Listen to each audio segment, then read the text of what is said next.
Pelo que nós devemos lamentar?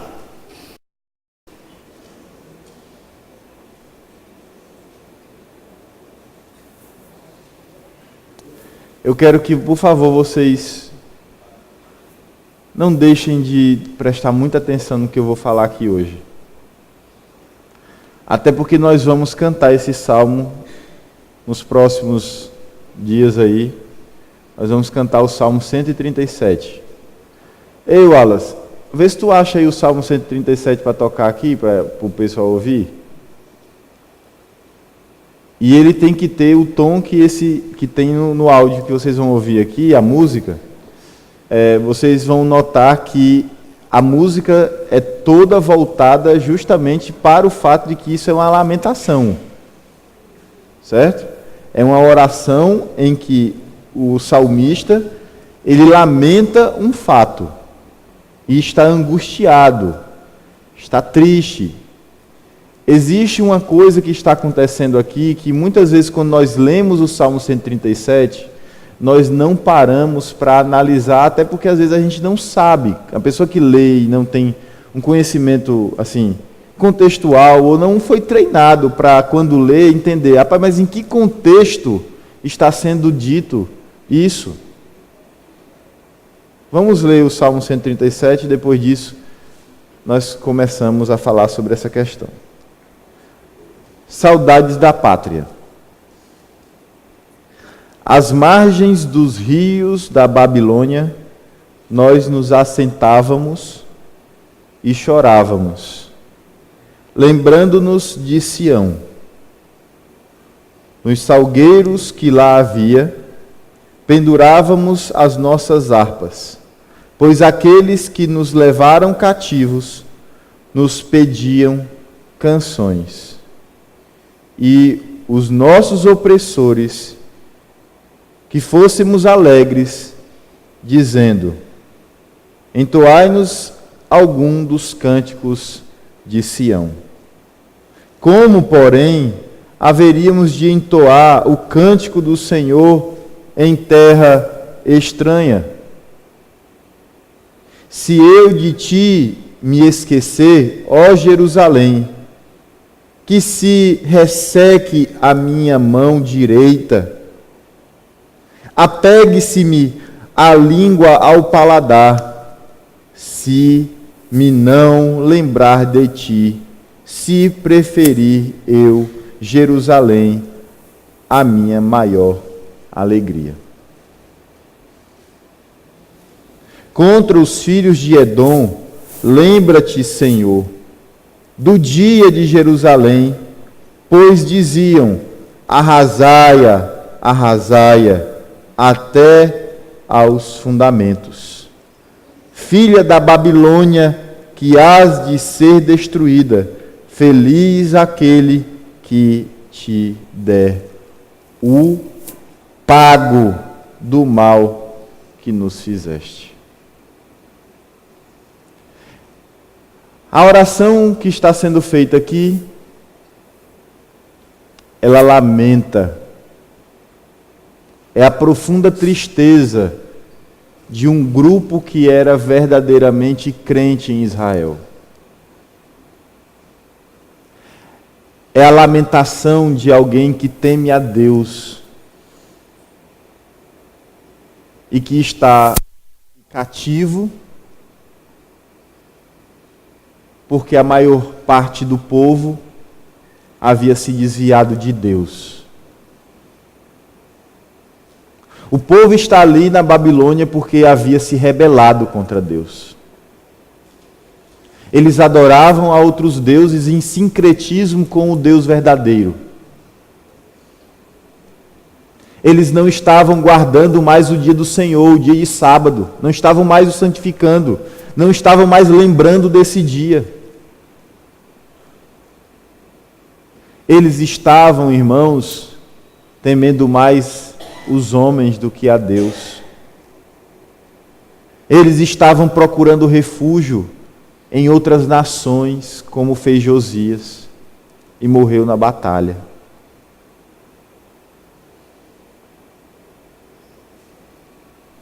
Aquele povo havia sido alertado Aquele povo tinha sido chamado várias vezes ao arrependimento ao longo dos séculos. Foram séculos, irmãos, chamando aquele povo ao arrependimento. Se arrepende, Israel, se arrepende, Judá. Não se rebelem contra mim. O próprio Isaías, 300 anos antes, chamou aquele povo ao arrependimento. Mas eles não queriam arrependimento. Eles não queriam arrependimento. Mas sempre Deus reserva um povo fiel. E aquele povo fiel estava pagando junto com aquele povo ímpio. E como é que a gente sabe que ali existiam pessoas fiéis, irmãos? Quem aqui vai poder me dizer isso? Quem pode me lembrar? Quem que pode mostrar aqui para mim, provar que existiam pessoas fiéis em Jerusalém quando Babilônia invadiu aquela terra? Qual é a prova? Não. Daniel. Quem foi que falou? O Glauber. Daniel é uma prova disso. Sadraque, Mesaque e Abednego, né, como foram colocados os nomes dos amigos de Daniel. Jeremias profetizava nessa época.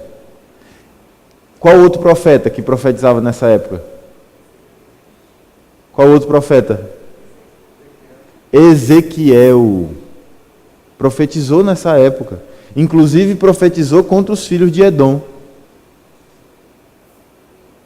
Ele também profetizou aquela profecia tão conhecida, o Vale dos Ossos Secos. Então veja, irmãos, quando os filhos de Judá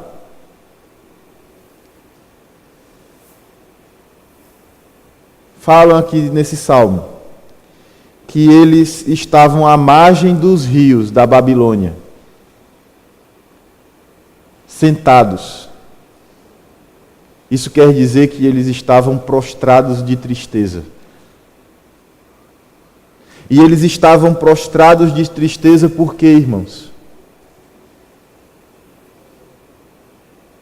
Por que eles estavam prostrados de tristeza?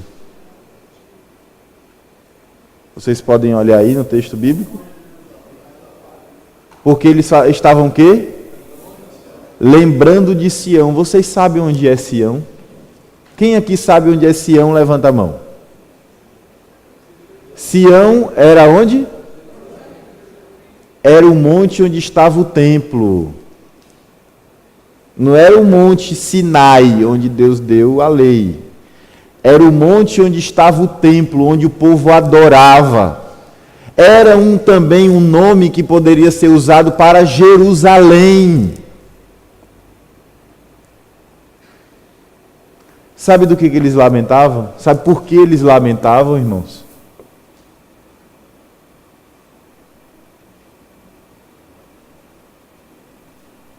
Porque eles não podiam ir lá se encontrar com Deus no seu culto.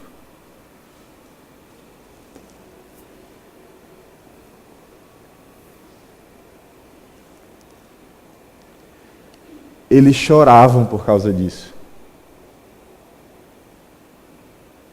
Eles lamentavam. Eles lamentavam por isso, irmãos, porque Deus queria que eles lamentassem. O lamento só é legítimo se Deus disser que ele é legítimo. O culto de Deus estava distante deles. Eles não podiam mais sacrificar.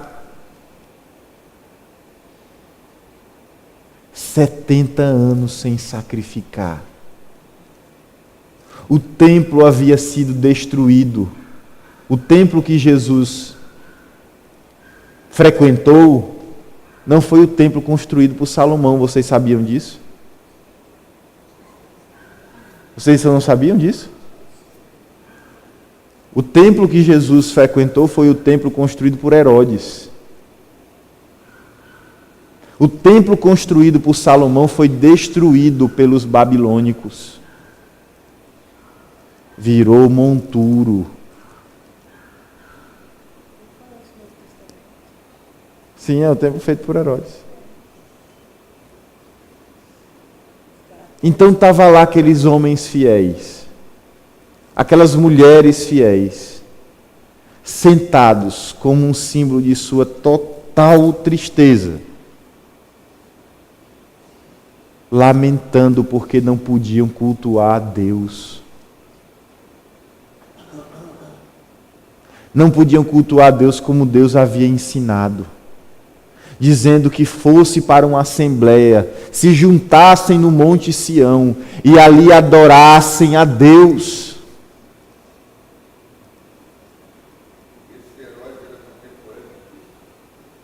Não, é um pouco antes.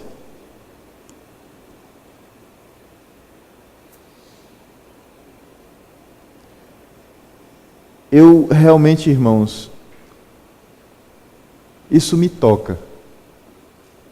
Isso me faz lamentar hoje ver que ninguém lamenta por deixar de cultuar a Deus. As pessoas se sentem até aliviadas. Ah, não fui para o culto hoje, estava cansado. Aí vai se aliviar lá assistindo televisão.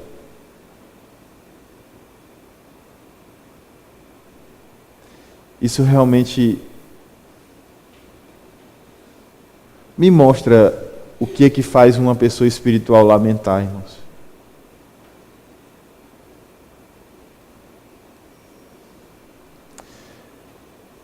Esse é o maior problema daquele povo.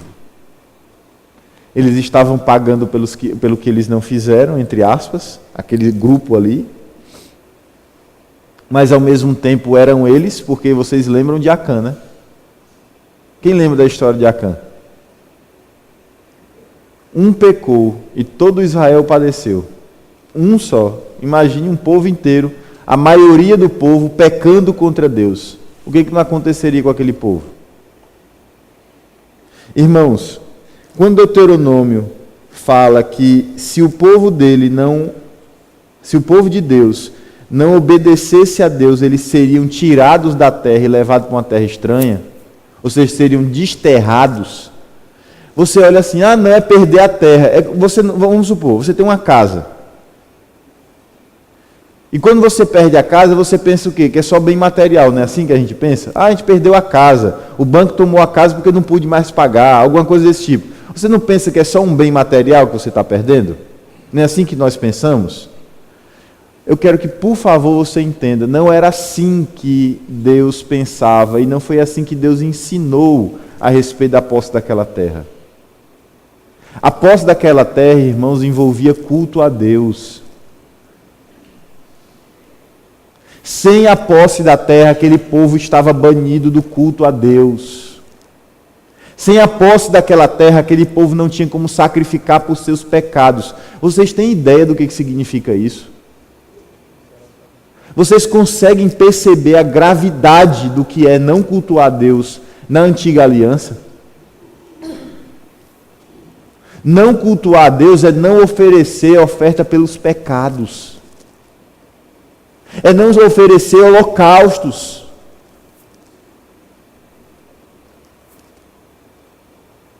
É Deus dizendo que está contra aquele povo.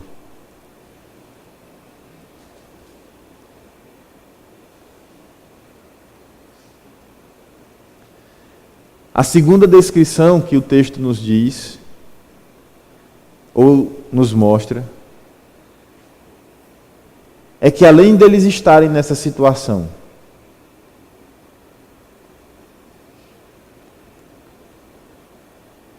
os ímpios pediam a eles canções alegres.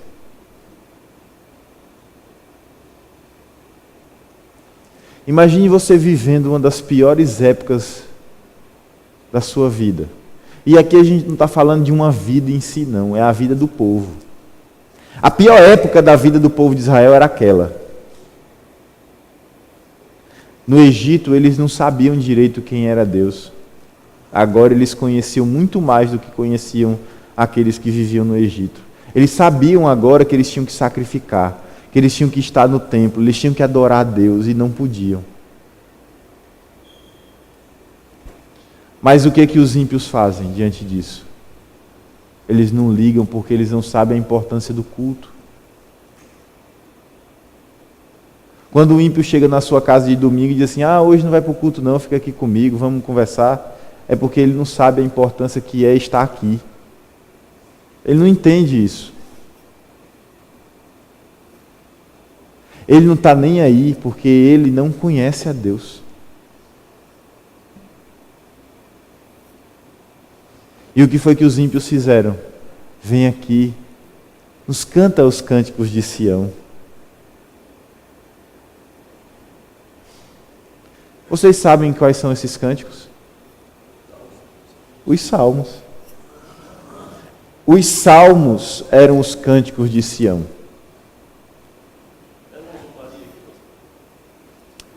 Existem discussões sobre se isso é uma zombaria ou se eles realmente queriam que eles cantassem ali e apresentassem com alegria os cânticos de Sião.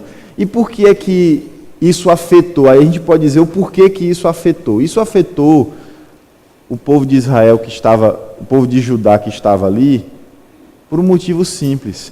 Eram os cânticos de Sião. E eu não estou em Sião cantando. E eu ainda tenho que me alegrar e cantar aos ímpios, aqueles que nos trouxeram para cá. Por isso que o versículo 4 fala justamente isso. Como eu poderia cantar os cânticos para esses que são opressores? Como eu vou cantar numa terra estranha esses cânticos que são de Sião? Como? É porque eles não podiam cantar ali, irmãos? Não existe proibição para cantar esses salmos fora de Israel. É simplesmente porque o contexto nos mostra que isso poderia realmente ser uma zombaria, que é o mais provável.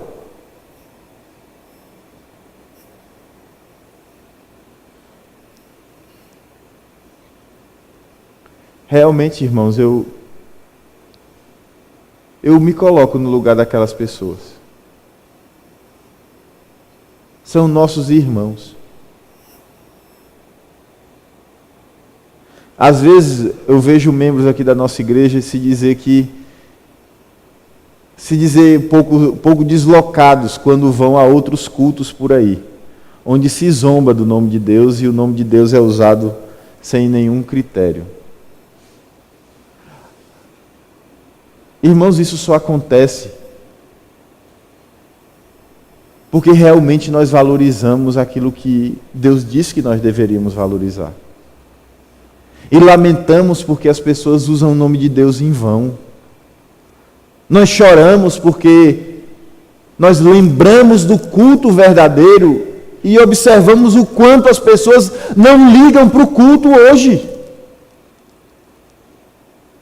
Qualquer coisa as tira do culto, qualquer coisa as faz não ir ao culto, qualquer coisa impede-as de crescer espiritualmente, qualquer coisa, a menor coisa possível.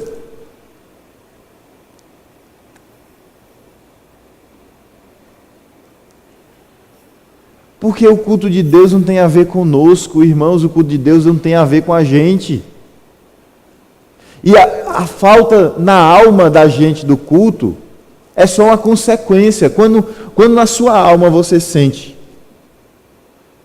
e lamenta o não cultuar a Deus, quando você lamenta o não estar com Deus no culto comunitário com seus irmãos, quando você lamenta por isso, pode ter certeza, isso não tem a ver com você em si. Isso tem a ver com o que Deus é e o que você sabe que Deus exige e merece de nossa parte. Você sabe disso?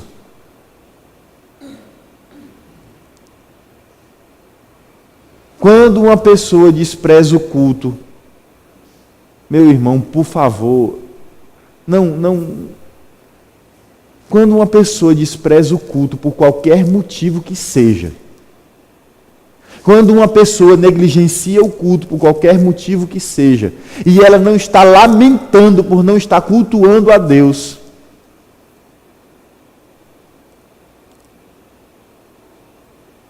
é porque ela não conhece a Deus. Mas pastor, ela fala de Deus. Mas isso não quer dizer que ela realmente tenha no coração. O Senhor Jesus Cristo mesmo disse para aqueles que disseram: eu profetizei em teu nome, eu expeli demônios em teu nome, eu falei em teu nome. O que Jesus Cristo diz para elas, irmãos?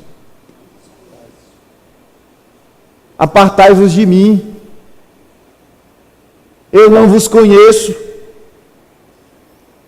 Irmãos, Deus nos criou para adoração e é por isso que esse povo lamenta, chora assentado, em humilhação. Eles sabem que foram criados para adorar a Deus, eles sabem disso. Eles sabem que precisam de perdão. Eles sabem que precisam da presença de Deus. Eles sabem que precisam estar em comunhão com Deus, eles sabem disso. Por isso eles choram, por isso eles lamentam, e por isso a alma deles se revolve quando eles dizem: cante, cante, cante alegremente, cante. E o versículo 4 é a pergunta mais óbvia: como é que eu vou cantar os cânticos de Sião numa terra estranha desse jeito?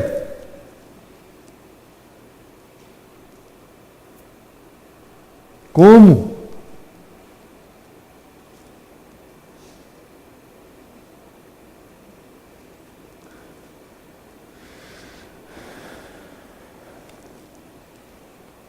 O lamento, irmãos, ele deve ser proferido quando nós estamos num estado de tristeza. Por quê? Por causa do Senhor. Se os nossos inimigos chegassem às portas dessa igreja, fechassem as portas e dissessem: aqui não haverá mais culto, por isso você deveria se sentir triste até lamentar.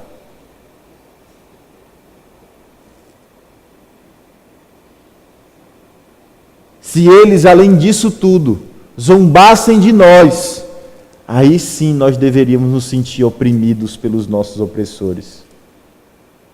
E lamentar e chorar. Isso, irmãos, nos leva ao que o versículo 5 e 6 nos ensina sobre o lamento.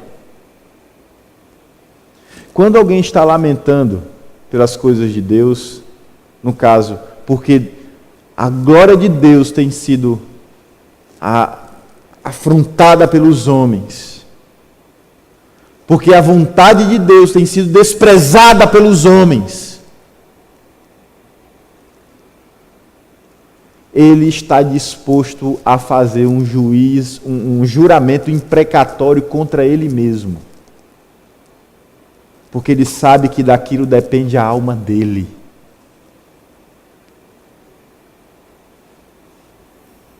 Daquilo depende a alma dele.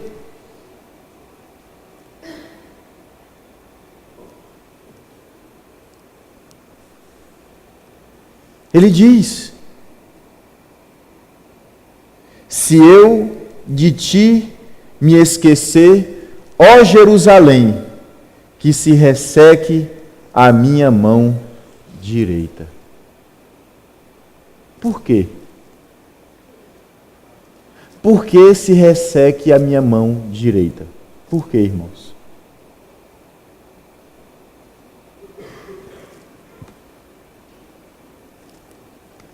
Primeiro, por que que o texto fala de saudade da pátria? Você não sente saudade da pátria, não, irmãos? Não a pátria Brasil. Mas você nunca sentiu lá no fundo da sua alma a saudade daquela comunhão plena que existia no Éden? Sim. O homem foi criado para estar naquela situação. Então, evidentemente que a saudade no nosso coração da pátria celestial, do estar em comunhão perfeita com Deus, nos faz dizer o mesmo que esse salmista disse. Se eu me esquecer de ti, ó Jerusalém, ó habitação de Deus com o seu povo, porque o templo estava em Jerusalém, e templo, a palavra templo no hebraico é a habitação de Deus.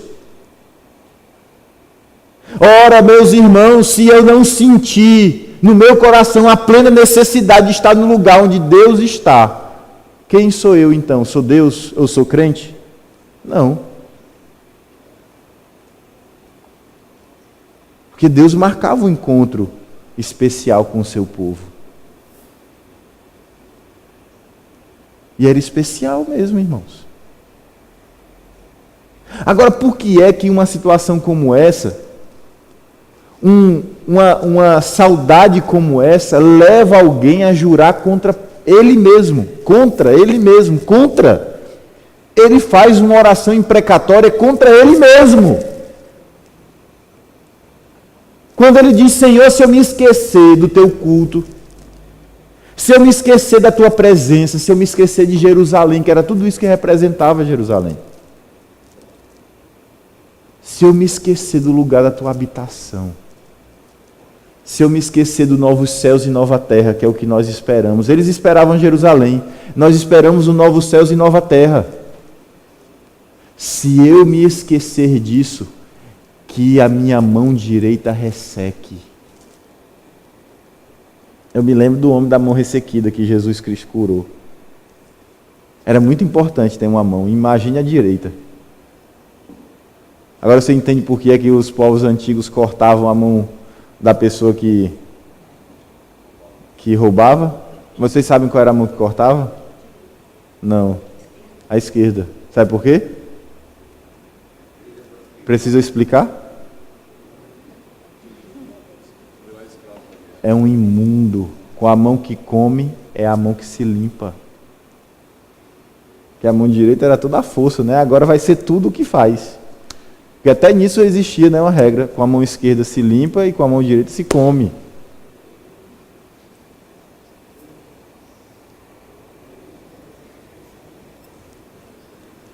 Ora, irmãos, aí chega uma pessoa e diz que a minha mão direita resseque. Eu vou ficar com a mão fraca para comer e para me limpar? Mas sabe o que é pior do que isso? O que é pior do que isso? Não poder tocar a harpa que está pendurada nos carvalhos. No carvalho, né? Nos salgueiros. Pior do que eu não ter força para trabalhar é eu não ter como louvar a Deus. Ele faz um outro juramento contra ele mesmo. Qual é o outro juramento? Que a minha língua cole no céu da minha boca. Quem fala com a língua no céu da boca? Pensou. Hã? Tenta comer, né? Para quem louva a Deus, ele precisa do quê? Da boca. Então qual é o juramento? Se eu não lembrar de ti, que a minha mão direita seja ressecada. Se eu desprezar esta lembrança, se eu não me lembrar dela, se eu esquecer dela, que a minha língua grude no céu da minha boca.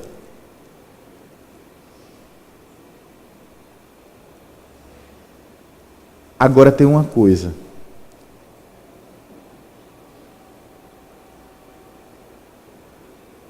Tem uma coisa que está nesse texto que me intriga.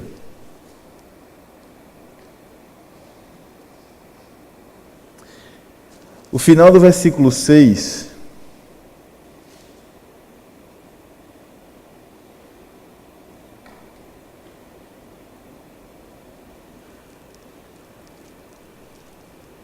mostra em que grau de importância está a adoração a Deus, está a pátria celestial. Em que grau de importância isso está?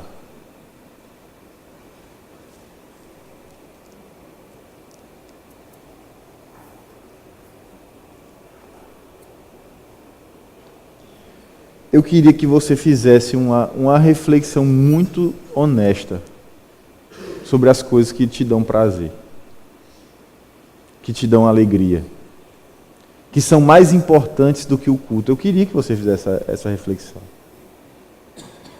Você prefere dormir a estar na igreja?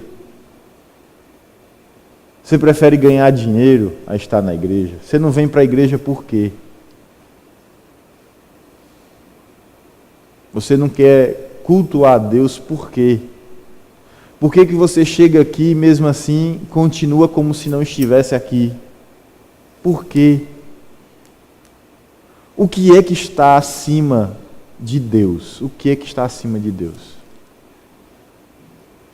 Você não sente prazer em estar aqui, você não sente alegria. Porque o final do versículo 6, ele diz justamente isso.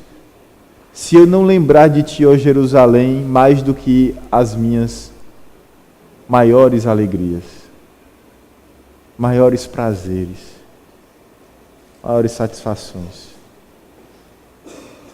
Você sente grande alegria, grande satisfação com o quê? Vocês sabiam que quando Dario ele libertou o povo judeu e permitiu a volta, na verdade quando ele invadiu a Babilônia, aí automaticamente ele decidiu libertar os judeus como profetizou Isaías.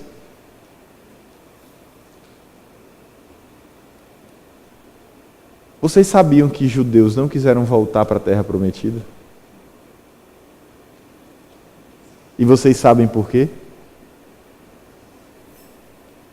Porque eles já eram prósperos, já tinham muitas coisas, eram muito alegres na terra estrangeira, e era mais importante permanecer rico, sentindo seus prazeres, e assim, evidentemente, vamos deixar Jerusalém de lado, a voltar para Jerusalém. Oi? Ela tinha casado com mulher estranha também. É porque naquela profeta fez que os filhos para ser cativo, mas lá tinha poder contar, porque... Sim, muitos judeus ficaram muito ricos. Aí eles ficaram ricos lá. Muitos judeus ficaram bastante ricos. Fizeram igual Abraão, não. Abraão abandonou tudo e foi embora. Né? Uhum. Deus chamou Abraão. É quando nós observamos o coração do ser humano à luz das Escrituras, nós vemos quantas coisas estão na frente das coisas de Deus na nossa vida.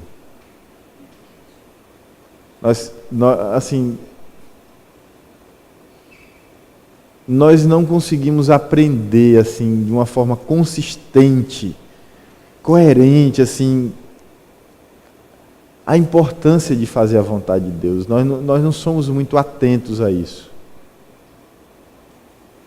Nós falhamos muito em saber priorizar as coisas de Deus. Nós falhamos muito nisso.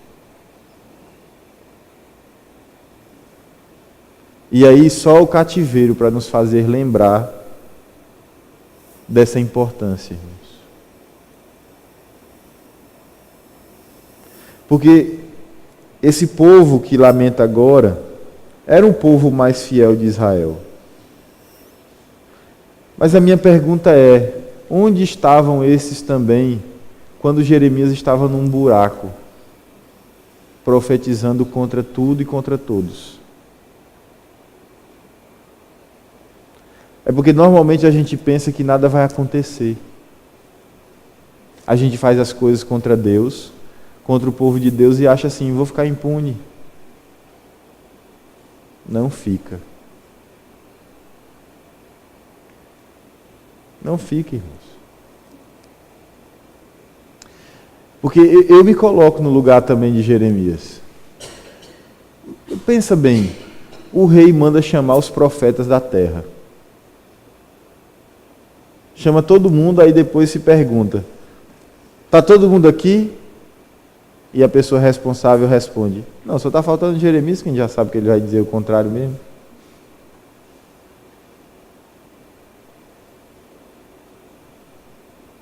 Eu fico imaginando aquele homem clamando e dizendo: irmãos, voltemos para o Senhor. Para de se rebelar contra Deus. Prefere a Deus acima de todas as coisas. Tenha prazer no Senhor. Se alegre em Deus. Abandone o pecado. Pare de ficar seguindo o seu próprio coração.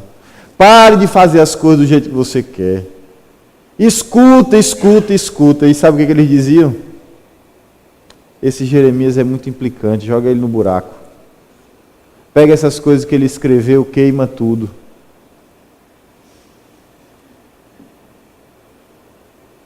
Jeremias foi colocado num tronco para ser chibateado. Iriam matar. Mas ele não deixava de dizer, e está nesse contexto: não pensem que porque o templo está ali em pé, que Deus não vai vir destruir tudo, porque vocês são povo rebelde.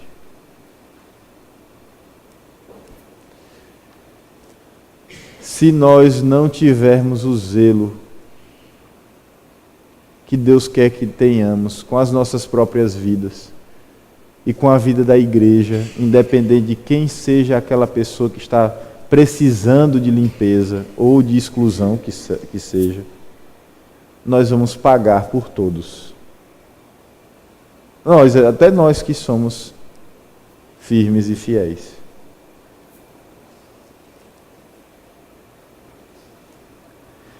E aí então vem a oração imprecatória, a parte imprecatória contra os babilônios, contra os edonitas. É interessante que nessa parte em que ele lamenta, esse salmo de lamento, ele tem 2 momentos imprecatórios, que é uma característica da lamentação. Senhor, eu estou sofrendo na mão dos meus inimigos, destrói-os. Hoje ninguém ora mais assim, né? Porque é politicamente incorreto. Eu preguei na primeira igreja lá de Aracruz e eu disse lá: irmãos, por favor, vamos aprender com a Bíblia como é que ora, como é que canta, como é que louva a Deus. Aí eu dei o exemplo do Salmo 3, quebra os queixos dele, Senhor. Despedaça!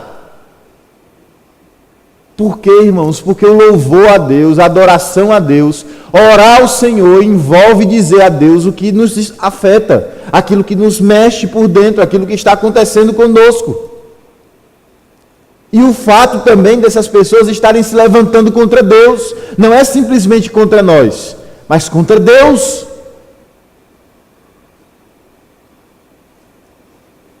Por isso, o lamento envolve também imprecação contra aqueles que zombam de Deus, zombam do seu povo. Olha o que ele diz a partir do versículo 7.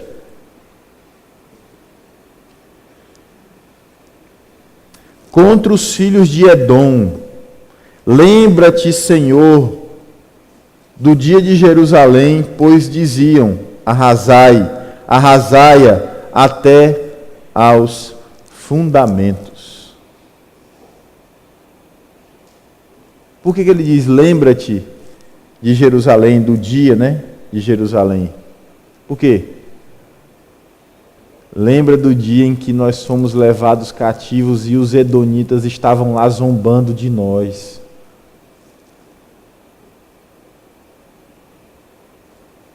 Estavam lá sendo um braço de Nabucodonosor, agindo contra os fracos em Israel.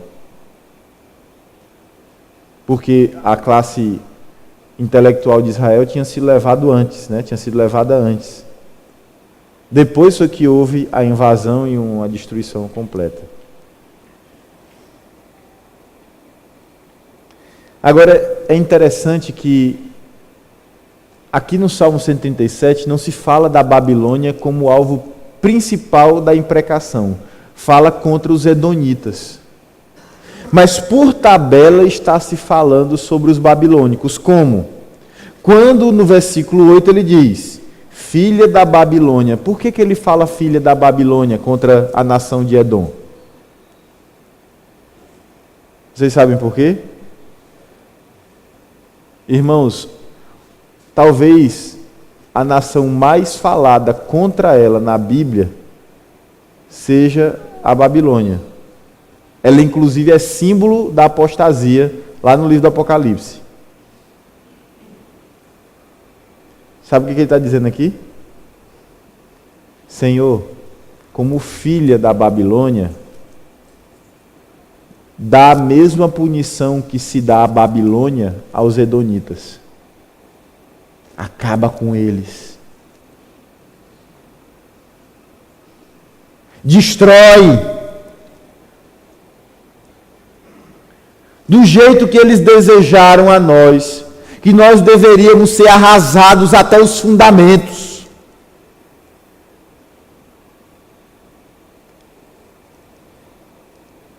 Destrói.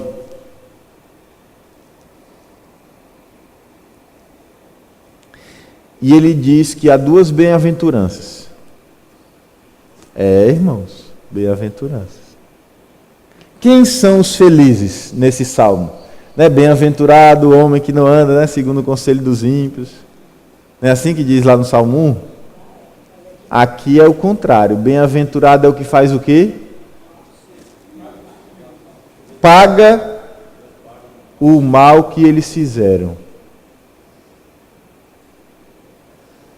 Dá a paga do mal que eles fizeram.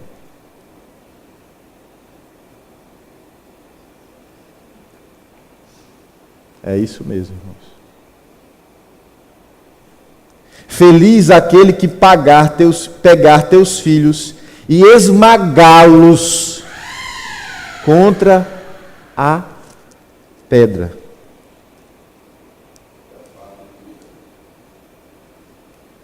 Não é simplesmente cortar a cabeça, não, é esmagar mesmo. É fazer sofrer antes.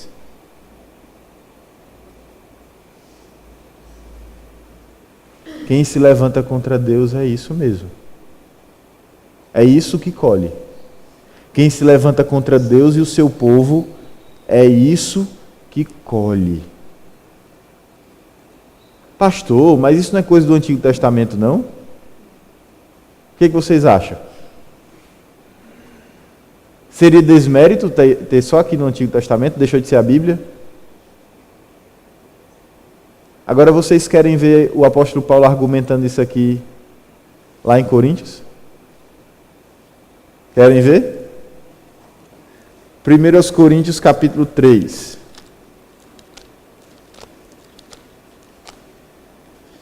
1 Coríntios capítulo 3, versículos 14, 15 e 16.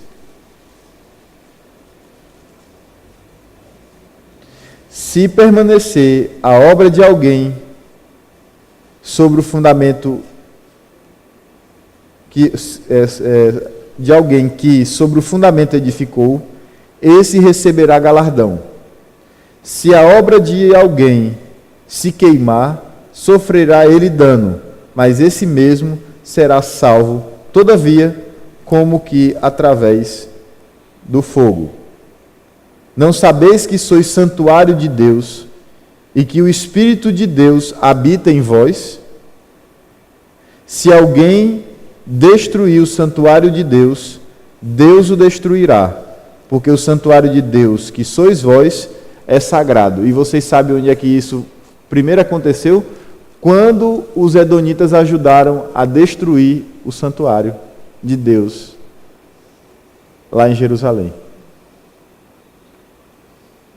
Quando eles levaram a cabo os planos da Babilônia. Não, aqui é a igreja. Ele está se referindo, por isso que eu li desde o 14, para mostrar que ele está se referindo à igreja, sobre o juízo de Deus, sobre recompensa, e etc. Ele está falando da igreja. E o edifício aqui é a igreja. Por quê?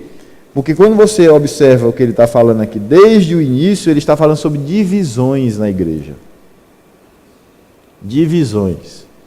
Está falando daqueles que se dividem. Observe aí o versículo 22, do mesmo capítulo. Seja Paulo, seja Apolo, seja Cefas, seja o mundo, seja a vida, seja a morte, sejam as coisas presentes, sejam as futuras, tudo é vosso, e vosso de Cristo e Cristo de Deus. Ele está falando contra as divisões, porque a divisão destrói a igreja. Então, contra aqueles que destroem a igreja, vale o quê? A destruição contra elas. Por que é que o povo de Israel orava aqui e dizia: Senhor, destrói, pega os filhos deles, esmagam eles contra as pedras? Por que ele diz isso? Porque ele está lamentando por coisas que Deus disse que ele deveria lamentar. Porque ele está se queixando de coisas que Deus disse: venha até mim com as suas queixas por estes motivos. Seja zeloso pelo meu culto, seja zeloso pelo meu nome. Não permita que haja idolatria, não permita que haja idolatria no meio de vocês. E assim por diante.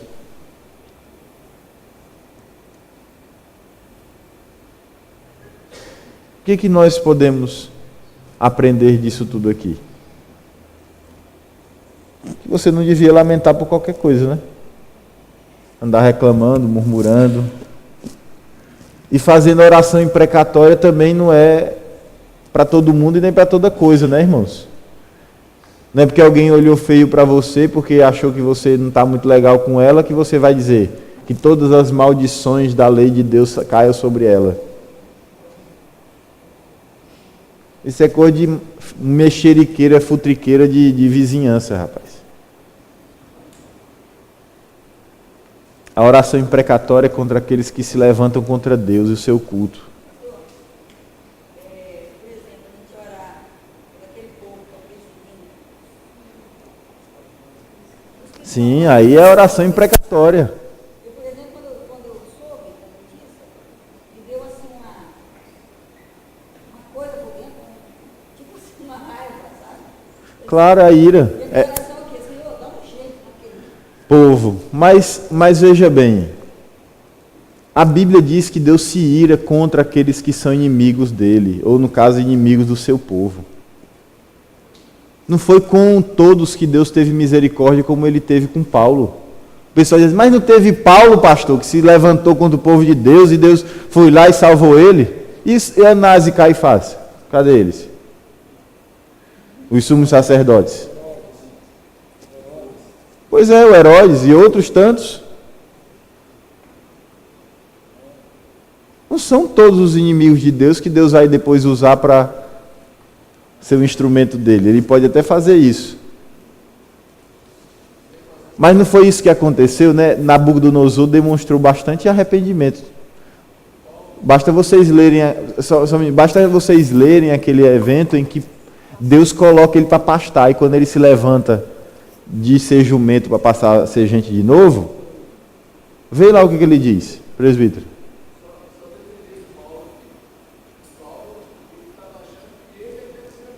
Sim, ele achava isso.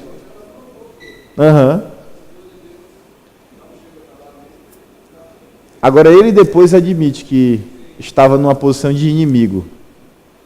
Depois ele conseguiu ver isso porque o Senhor Jesus Cristo abriu os olhos dele com relação àquilo. Agora, orem, irmãos, lamentem pelo assassinato. Lá em Moçambique, na África, está descontrolado o assassinato de cristãos lá. Estão matando como quem mata galinha. Cristão em Moçambique está morrendo como quem tivesse um frigorífico de cristãos, pronto.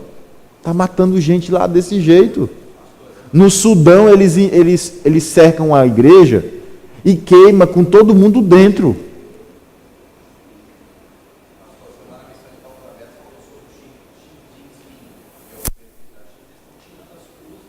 Sim. Eles estão perseguindo muito mais hoje em dia, porque está havendo a influência do cristianismo crescer demais na China. Essa semana agora, um missionário foi para uma tribo que é considerada a tribo mais isolada do mundo, lá na Índia. Porque a mídia não quer que chegue. Porque só quem sofre são os muçulmanos palestinos.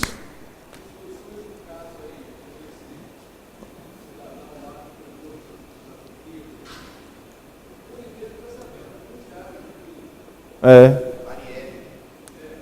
Se fosse a Marielle. Sim. Esse rapaz americano que chegou lá na tribo de noite, tentou falar com o pessoal da tribo, eles lançaram as flechas, ele saiu correndo para o mar de novo, voltou para o barco dos pescadores. Aí quando foi no outro dia de manhã, ele voltou de novo, porque ele queria evangelizar, queria tentar. Pois aí nessa hora aí não teve jeito, mataram mesmo ele. Tinha um diário, ele escrevia e tudo, falando, a mãe dele tem esse diário. Agora você imagina, os nossos jovens hoje não vão mais para esses tipos de lugares. Nós estamos... desliga aqui o microfone e a gravação aí.